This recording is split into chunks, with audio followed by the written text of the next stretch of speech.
On the campus of Stanford University, the world's largest linear electron accelerator is taking shape. Essentially an electron microscope 2 miles long, it will permit man's most refined exploration of the atomic nucleus. This is a project of massive proportions and unprecedented accuracies. 2.5 million cubic yards of earth have been moved. 100,000 cubic yards of concrete have been poured.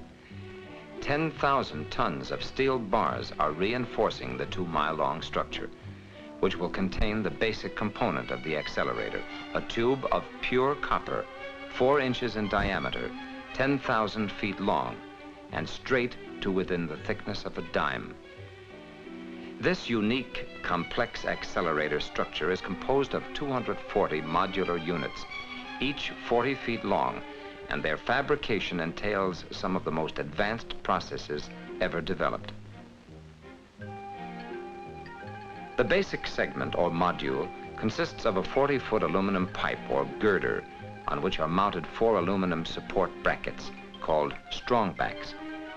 Each strongback supports a 10-foot section of copper accelerator pipe, or disc-loaded waveguide, whose function is to guide the microwaves of energy which accelerate the electrons. Other parts of the module include the copper rectangular waveguides, which carry the energy from its source, the klystron tube, to the disc-loaded waveguide, and the small copper pipes of the cooling system. Literally hundreds of vendors from more than a dozen states supply the materials and equipment necessary to fabricate the modules at the Stanford Linear Accelerator Center. The most sophisticated component of the module is the disc-loaded waveguide. It is constructed from 84 cylinders, approximately 4 inches in diameter and 1 inch long, 85 discs, approximately 4 inches in diameter, with a hole about 3/4 of an inch in diameter in the center, 2 offset coupler cavities, and 2 end plates. These parts are brazed together to form a 10-foot section of disc-loaded waveguide containing 86 cavities.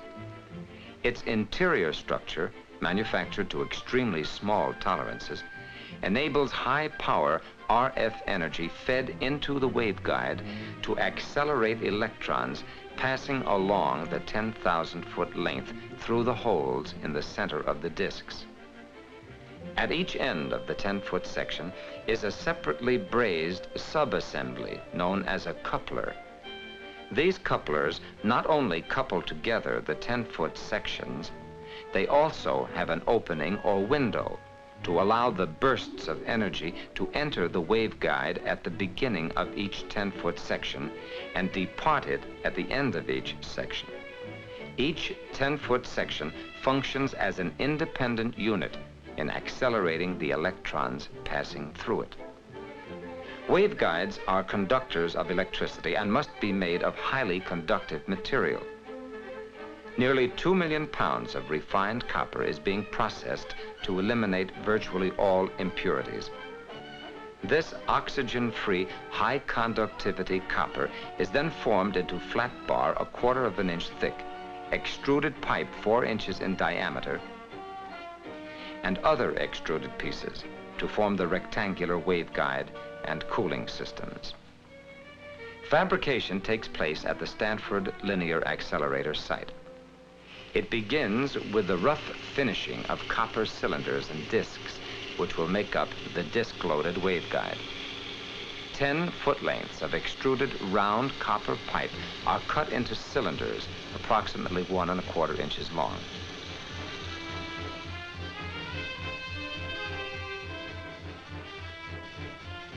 They are checked for rough length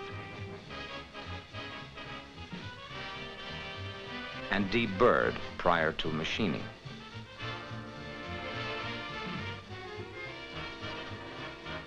The cylinders are then rough machined to within 10,000ths of an inch of their final dimensions on all surfaces.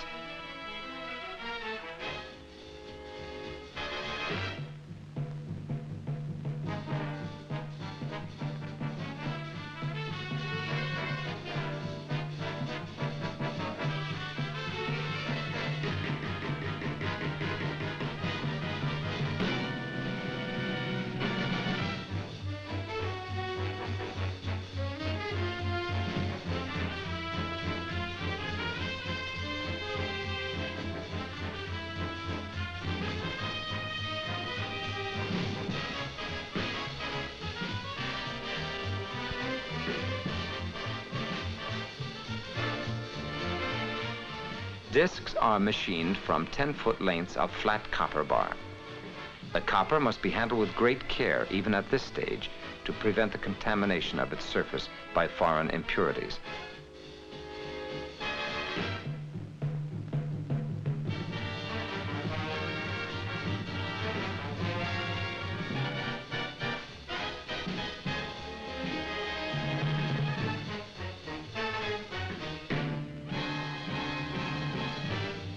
The disc is deburred, and the inside diameter is rough machined.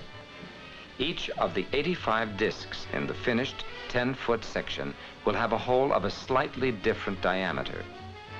Rough machining supplies 9 different hole sizes. Fine machining transforms these to 85 different hole sizes. Now the cylinders and discs must be annealed to verify the quality of the copper and to relieve them of stresses so that they will remain dimensionally stable. They are chemically cleaned, then stacked on a fixture which separates them during the annealing process in the furnace.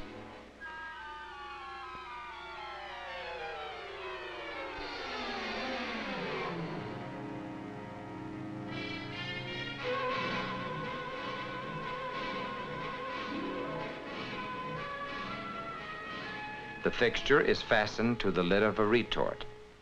The body of the retort is the can into which they descend. After fastening the lid to the body, the retort is raised by crane and transported down the aisle of the assembly bay. It is about 16 feet high and weighs about 1,100 pounds when loaded. The retort is transferred to a monorail for the trip to the furnace building.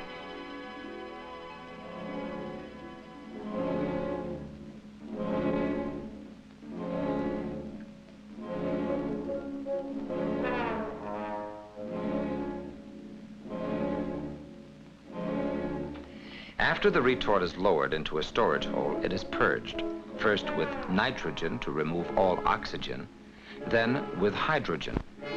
The copper is annealed in an atmosphere of pure hydrogen to prevent oxidation. Since a mixture of hydrogen and oxygen is very explosive, great care must be taken to remove all of the oxygen. A probe connects the retort with a gas analyzer. If an explosive mixture is detected, the alarm system allows corrective action. A safe indication permits the lighting of the hydrogen vent. The purge is now complete, and the retort may be transferred into the furnace. The furnace consists of a circular brick-lined well with nichrome heating elements operating in air. It is powered by 300 kilowatts of electricity and is capable of temperatures up to 1,100 degrees centigrade. During annealing, the parts are taken up to 1,030 degrees centigrade and held for 40 minutes. Both annealing and brazing are done in this furnace. The retort is moved over the furnace by crane and lowered into the opening. The 30 rows of heating elements can be controlled independently in groups of 3 to ensure uniform temperatures. Thermocouple leads are connected. Temperatures at 24 locations inside the retort are indicated.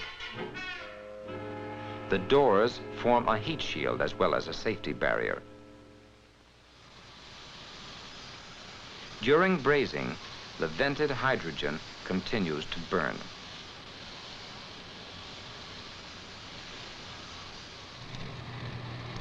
Temperatures at the 24 thermocouples are recorded.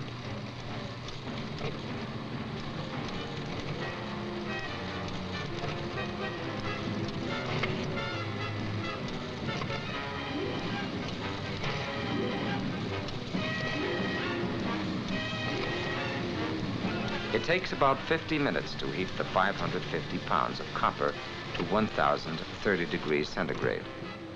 When all of the thermocouples read the same, the coils are carefully controlled to maintain that temperature for 40 minutes. Position 1, position 2, position 3, position 4, 5, 6, 7, 8, 40 minutes at 1030 degrees centigrade in a hydrogen atmosphere.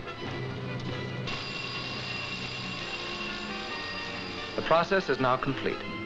Protective headgear is worn to prevent ear damage in case the hot retort should explode during removal from the furnace.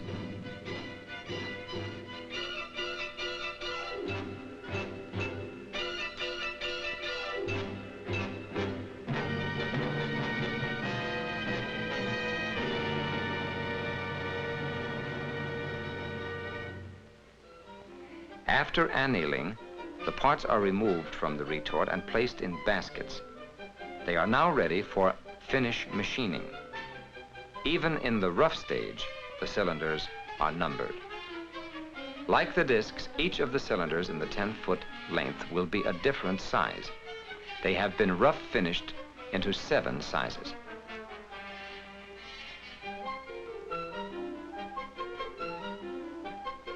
Finish machining of the cylinders is accomplished on a 2-spindle boring machine.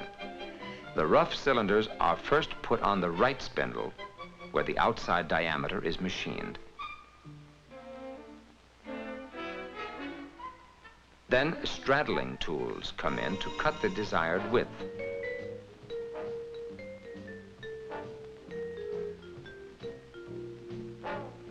When transferred to the left spindle, the inside diameter is cut. After machining, the part is checked to verify size.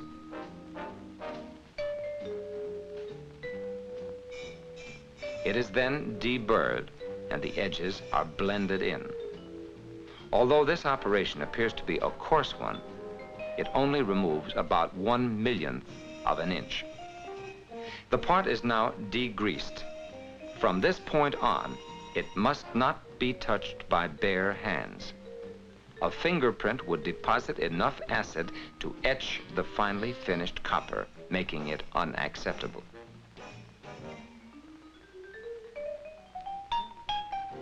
In quality control, the cylinder is critically measured for size with air gauges, which indicate to within 20/1,000,000ths of an inch. They operate by measuring the amount of air escaping between the various dimensions of the cylinders and the close-fitting fixtures holding the air jets. The inside and outside diameters, wall thickness, and height are measured by successive gauges.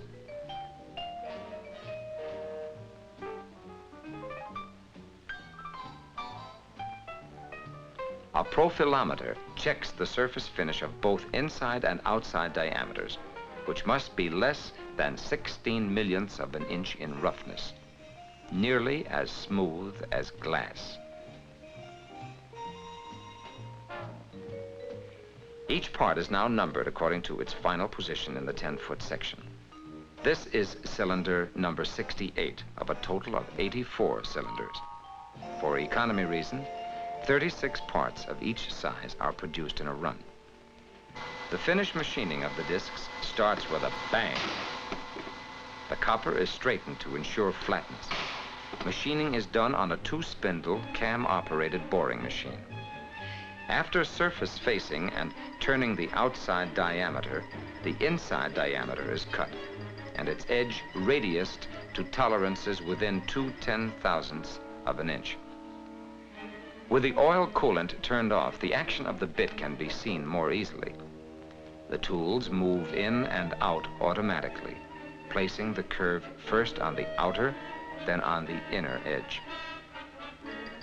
The movement of these tools is governed by cams, which have been specially ground to generate the desired dimensions of the disc. The oil coolant is controlled to within 1/4 of a degree to ensure a temperature-stabilized part during machining. The completed disc is now checked in quality control. The radius is first checked by the height of the ball. The diameters are checked, as well as thickness, parallel, and flatness. The gauge numbers indicate 1/10ths of a 1,000th of an inch, and the outside diameter and thickness of the disc must be within 2 0.8 of a thousandth. The concentricity of the hole is measured with respect to the outside diameter. The full contour of the radius is measured. Each disc is also numbered according to its position in the 10-foot section. Discs and cylinders are cleaned, then wrapped in plastic and put in storage. Because the parts are machined in groups of 36, approximately 6,500 parts must be made before the 10-foot sections of the disc-loaded waveguide can be assembled. Since the quality of the copper purity must be carefully checked. In the metallurgical laboratory, oxygen analyzing equipment determines the amount of oxygen in the copper. Copper specimens are cast in plastic, ground, and polished for micro-examination. Copper crystals before annealing are relatively small. Annealing enlarges them, making it easier to check for impurities. The hardness of copper samples is checked. A part which will form the strong back is carefully measured. Electronic readout shows dimensions to accuracies of 1/2 of a thousandth of an inch. An optical comparator checks the dimensions of parts such as the rectangular waveguide flange. This specially developed flange couples the disc-loaded waveguide to the rectangular waveguide.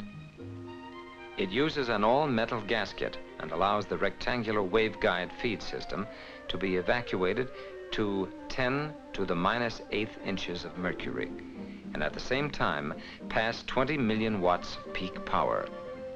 On the optical comparator, the vacuum sealing grooves are checked for diameter and configuration.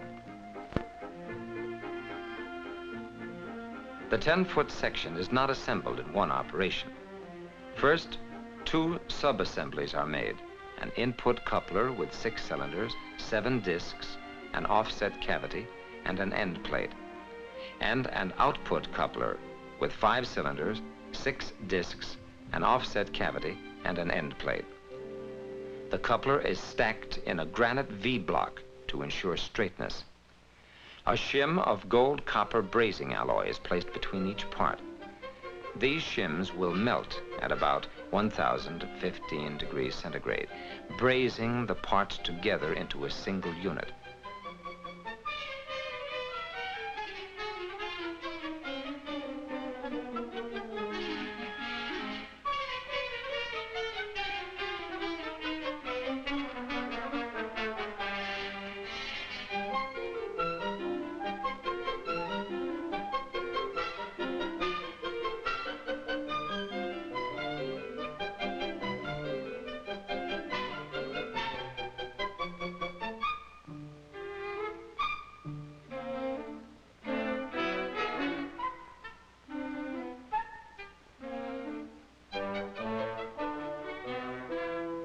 The end plate, which terminates each 10-foot length, is thicker than the discs to provide the isolation necessary to keep the microwave energy from going from one section to the next. A clamp is placed over the unit to keep it straight. A stainless steel plate serves as the end clamp, and the spring keeps the unit under tension during the time it is brazed. The unit is checked for straightness before being moved to the small brazing furnace. An alloy flag is tied on as a temperature check.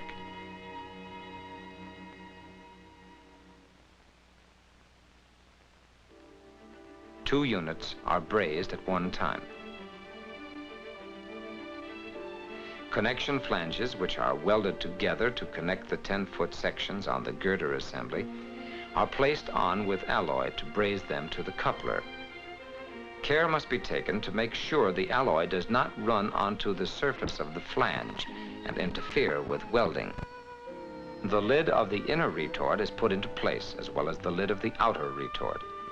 This is a hydrogen atmosphere furnace, much like the one seen before. The parts are viewed through a window. The temperature is raised to about 1010 degrees centigrade, at which the alloy shim, 1/1000th of an inch thick, begins to melt. The alloy flag on the right of the back coupler is melting, an indication that the brazing has started. The temperature will be raised to 1030 degrees centigrade for complete brazing. After brazing, the coupler is placed in a contour milling machine, and the window or coupling iris is cut for the rectangular waveguide coupling connection.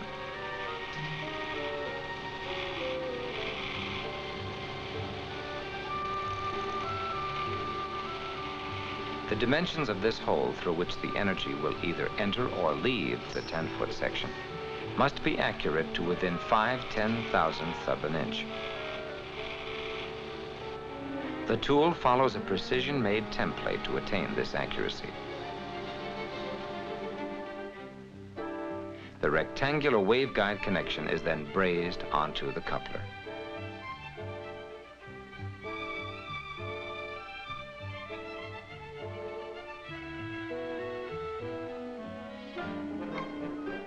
Before assembly, as well as before annealing, all parts are chemically cleaned. The cylinders and discs, which are to form the 10-foot section, are taken through a cycle of 12 chemical and water baths to free them from oxides, oil, and other contaminants.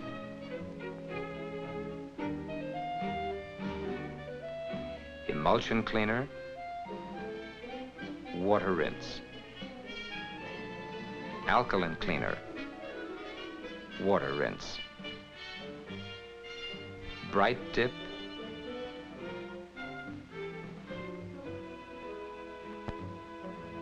water rinse. The parts are worked back and forth till the chemicals reach those areas in contact with the carrying gaskets. Water rinse, 50% hydrochloric acid. Water rinse, cyanide dip, water rinse. This cleaning cycle is representative of that used for all waveguide parts. All of the copper parts for a 10-foot section or up to 500 feet of rectangular waveguide can be cleaned at one time. The final rinse is high purity, high temperature distilled water. The excess is blown off with dry nitrogen to avoid contamination. The parts are then placed in a hotter oven to dry at 150 degrees Fahrenheit for 5 minutes.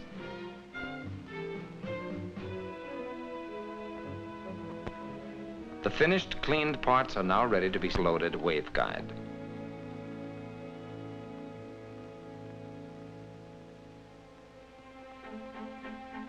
In the pressurized ultra-clean stacking room, an input coupler is placed at the base of the granite V-block. After alignment, cylinders and discs are stacked above the coupler in numerical order. A shim of silver-copper brazing alloy, 1/1000th of an inch thick, is placed between each part. This alloy will melt at approximately 783 degrees centigrade, brazing the individual parts into a 10-foot unit. 73 cylinders, 72 discs, stacked on a granite V block which has been ground to an accuracy of less than 1/1000th of an inch in 10 feet. Cylinder 8, alloy. Disc 8. The slightest bump will ruin the parts at this stage. Cylinder 28, alloy. Disc 28. One after the other, the 145 parts are stacked with the utmost care so that the hole in the center of the discs, through which the electron beam will pass, is straight to within 10,000th of an inch.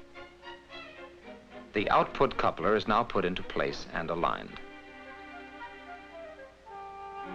The section is carefully checked for numerical sequence and to be certain there is alloy between each part.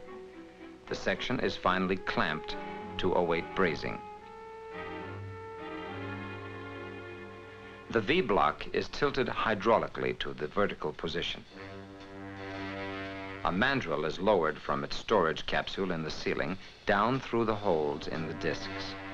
The mandrel clamps the assembly together, holding it in place during the brazing operation. The top of the mandrel is hooked to the arm of the transfer boom, and the assembly is moved to the specially designed vertical flame furnace. The mandrel is connected at the top to a vertical tube which supports the section. The tube also feeds a mixture of 90% nitrogen and 10% hydrogen into the hollow mandrel, where it passes through holes in the sides of the mandrel into the 10-foot section during brazing. The section hangs as a free plumb bob, and a water baffle is connected at the bottom to stabilize it. The furnace consists of a yellow can, which provides a protective atmosphere in which the pipe will cool after it is brazed, and a ring burner, which contains the gas jets for brazing. Both move vertically and independently by means of lead screws. The protective can and ring burner are moved to the top of the assembly before ignition. The braze is made by actuating both sets of lead screws simultaneously so that the protective can and the ignited ring burner move down the pipe together. The pipe is brazed in air. It is protected from oxidation by virtue of a reducing flame of hydrogen and oxygen. The flame is hydrogen-rich, the hydrogen being far more abundant than oxygen, preventing oxidation. Immediately after the braze, the pipe goes through the nose of the can and cools in the protective atmosphere. The liquid dripping from the ring burner is condensation, a byproduct of combustion between the hydrogen and oxygen. As the flame progresses down the pipe, there is no significant evidence of oxidation below the burner and absolutely none above the burner. Careful observation of the joint approached by the flame will show the melting of the alloy as the braze takes place. This furnace allows precise control of the brazing alloy inside the pipe. Heating is so rapid that a temperature differential can actually be maintained across the 3/8-inch wall thickness. The amount of alloy that goes inside the assembly is controlled by the rate of heating. It is possible to make brazes with only a pencil line width of alloy at the joint inside the structure. It is not desirable to have alloy inside the pipe since it has a lower RF conductivity than the copper and produces undesirable energy losses. Another advantage of this method of brazing is the extremely short period of time that each joint is at the melting point, enhancing dimensional stability. It takes about 40 minutes to braze the 200 pounds of copper. As the burner reaches the lower coupler, the ring jets are turned off, and any remaining flame caused by gas flowing from the cooling can is extinguished, in no uncertain terms.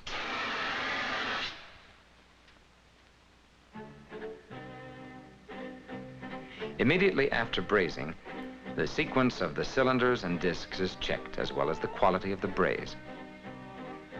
The section is evacuated and leak checked by flowing helium first around the couplers, then under a plastic bag covering the section.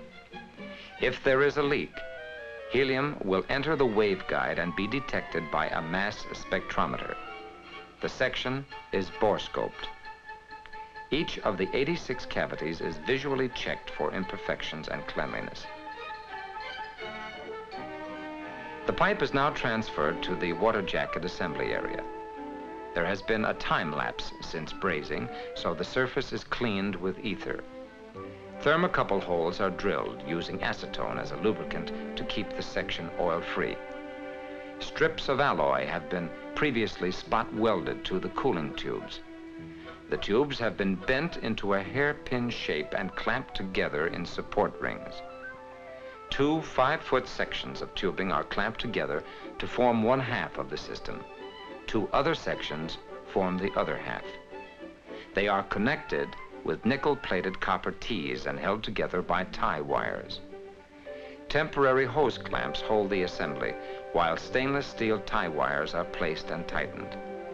They hold the assembly and alloy against the pipe during brazing.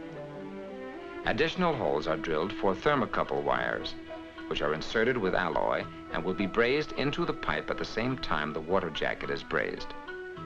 To enhance temperature uniformity in operation, sheets of stainless steel are placed under the nickel-plated tees to prevent them from being brazed to the pipe. Feed tubes are installed, as are the inlet and outlet manifold blocks. The tubes are gently crimped to hold them in place. The tie wires are double-checked and tightened. The entire unit is carefully examined, and the assembly is ready to be brazed. Retort thermocouple wires are attached over the length of the structure. It is finally lowered into the retort can to await brazing. After brazing, the tie wires are removed. More than 200,000 tie wires will be required for the 2 miles of disc-loaded waveguide. The section is now installed on the aluminum strongback. The copper disc-loaded waveguide is so soft that it will not hold itself in alignment without a supporting mechanism. The pipe is clamped at 4 places and precisely aligned to its required straightness. The section is now moved to the RF tuning room to be tuned. The diameter of each of the cavities must be made to an equivalent accuracy after tuning of 50 millionths of an inch if the accelerator is to function properly.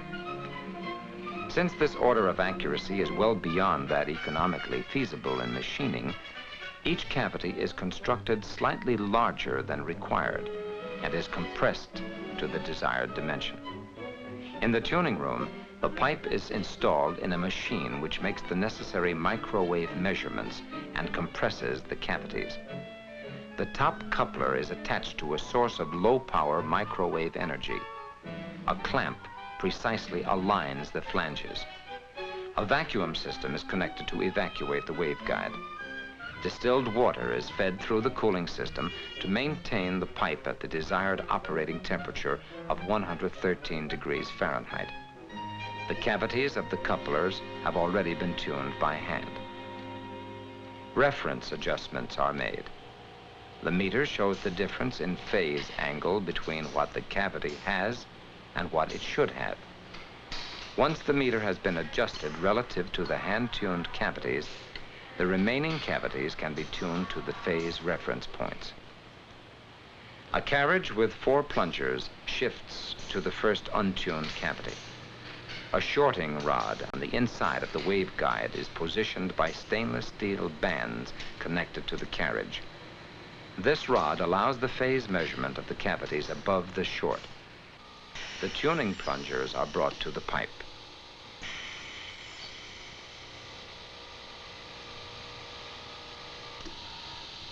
As pressure is exerted on the plungers, they push into the copper, compressing the cavity. The phase meter shows the correcting phase differential. The cavity is slightly over-squeezed, then released. The copper springs back to within the specified tolerance of 2.5 degrees. The carriage shifts to the next cavity.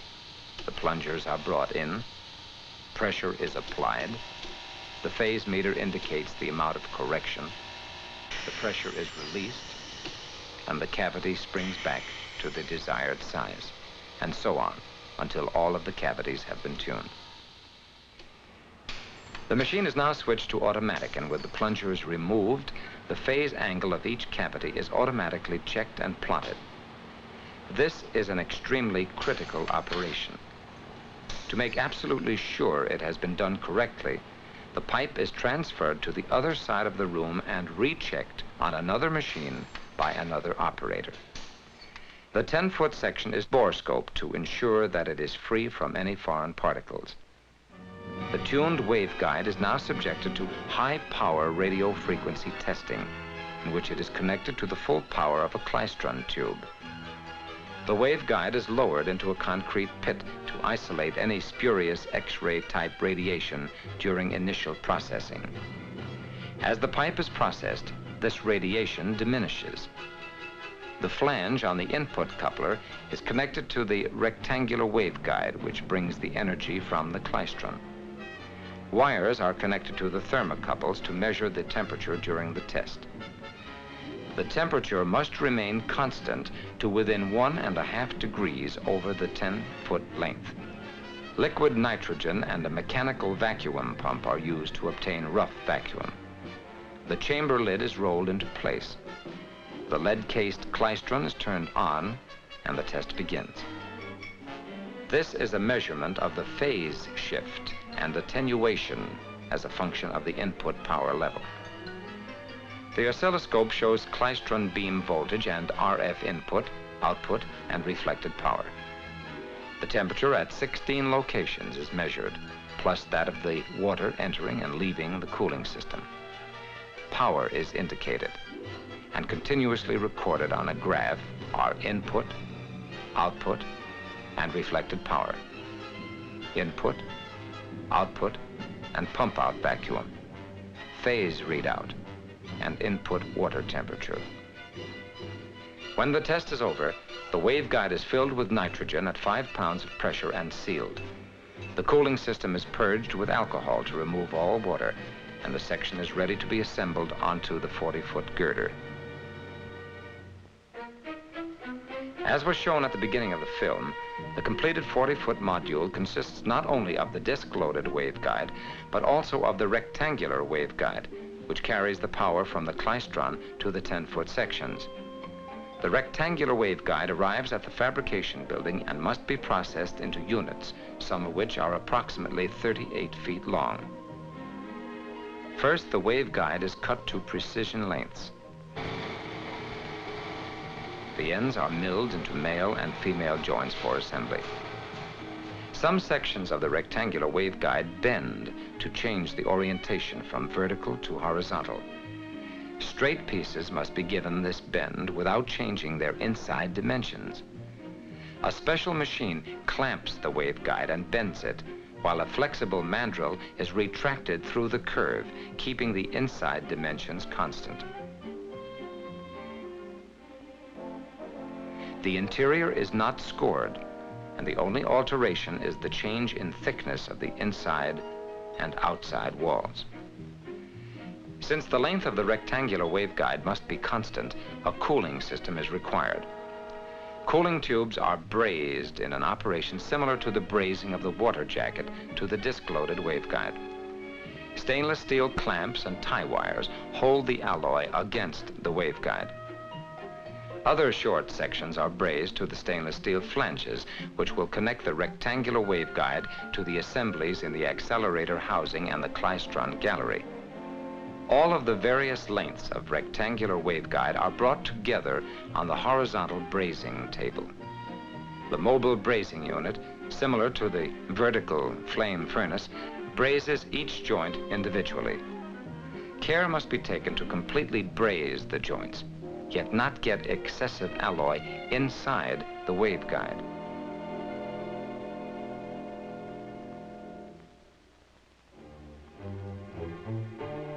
Now all components are ready for the final assembly into a 40-foot module.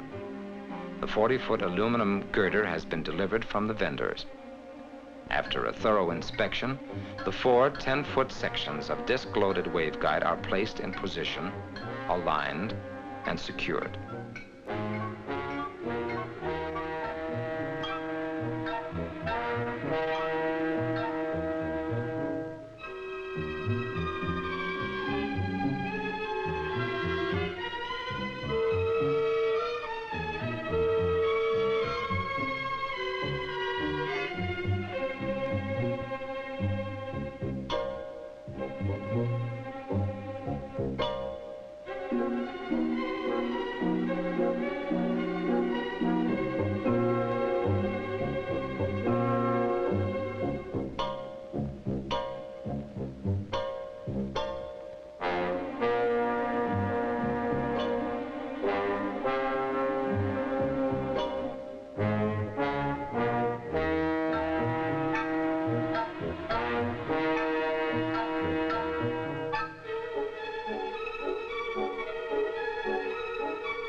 The elements of the vacuum system are attached and welded.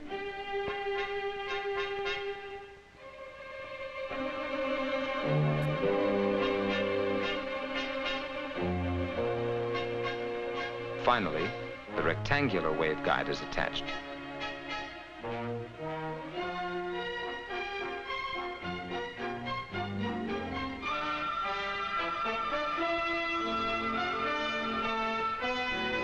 Fabrication of one 40-foot module is complete.